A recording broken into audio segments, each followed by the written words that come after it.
ngo noneho mutabare wa mukobwa hohoteye ivide noneho ngo bamusanzemo n'urumogi.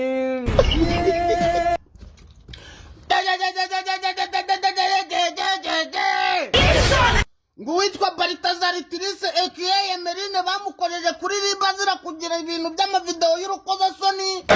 bakireba amavideo ari gusohoka n'ayandi ari gusohoka aka kanya turi kuvugana y'uburyo ari guhorobya amavide mu muhoro wa Yokotani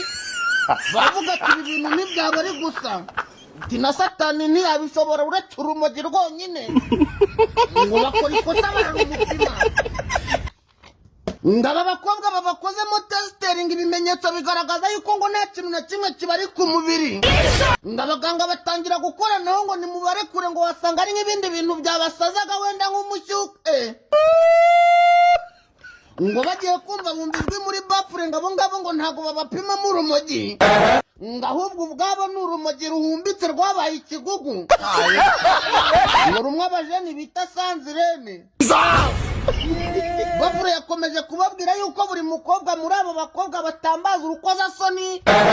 ngo yifitemo akamanyeri ngo ku buryo nubwo yacira ku makarongo bwacya mu gitondo urumogi rwahameze ngo ubwabo bifitemo urumogi ngo kandi runafumbiye. Ribu yakoze ikoze ryo kubabaza ati ese urumogi barukuye he barangije batangira guhumekera ku mudije wacu twikundira bita DJ Buriyane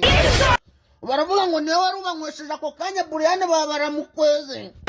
ngo bamukoreramo testeri y'urumogi ngo umuganga wamukoreye testeri bamubajije ati ese Buriyane wamubonyemo urumogi ngarangira aravuga ngo shwi ngo Buriyane n'urumogi ni ibintu bibiri bidakorana ngo nandetse n'ahantu arubonye arirukanka ngarwara agariji gusa ibyo bintu babivuze ku mutima nanjye ntangira kwibaza nti ese ko bari kuvuga yuko ari Buriyane wabanywesheje inyunga yaba ari na Buriyane waba bahinduye amakaziye ngo bajya bishyiramo amacupa ayiwe ko ibi bintu byatangiye kwinjiramo n'umukuru w'igihugu sebaho ko yavuze yuko umuntu wambara ubusa ngo akanabwerekana ngo no mu mutwe haba harimo akantu k'ubusa reka ntangire mwiyumvire.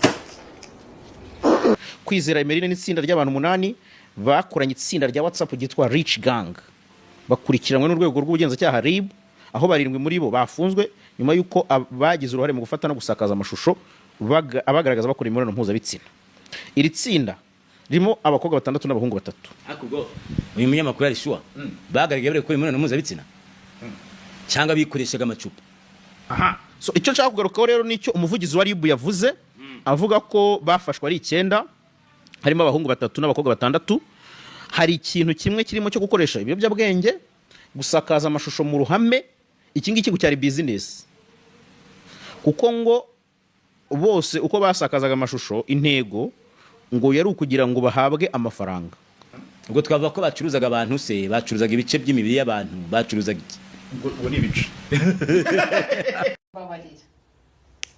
sari head ndi kwifuza kugwa igihe kizagiye kayifuza utakibona ya DJ nanjye se wabimbwanga byanga kwa ko nakubwiye ngo nyiguruka byanga waje nazo umuntu ufite ikihe kibazo urashaka kuma head kujya bigende gute kujya numve meze neza nese waretse ako karingi uyiko oya ngerekanye guke sari tugende njye ujye kuyiba tugende sha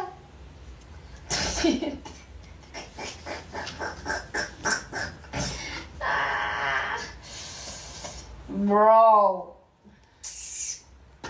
amagara sana tuzana ikintu cyo kurya sari hamagara shiri hayumva nabi sari ha ndorare kanyuko ndorana n'umuntu uri haye nga nari bina ngende gushyuka mva mu gihe hamagara sana umugaza n'ikintu cyo kurya ko umuntu uri gutitremera ndi gupfa umva se yes sari ko batafite ugashuti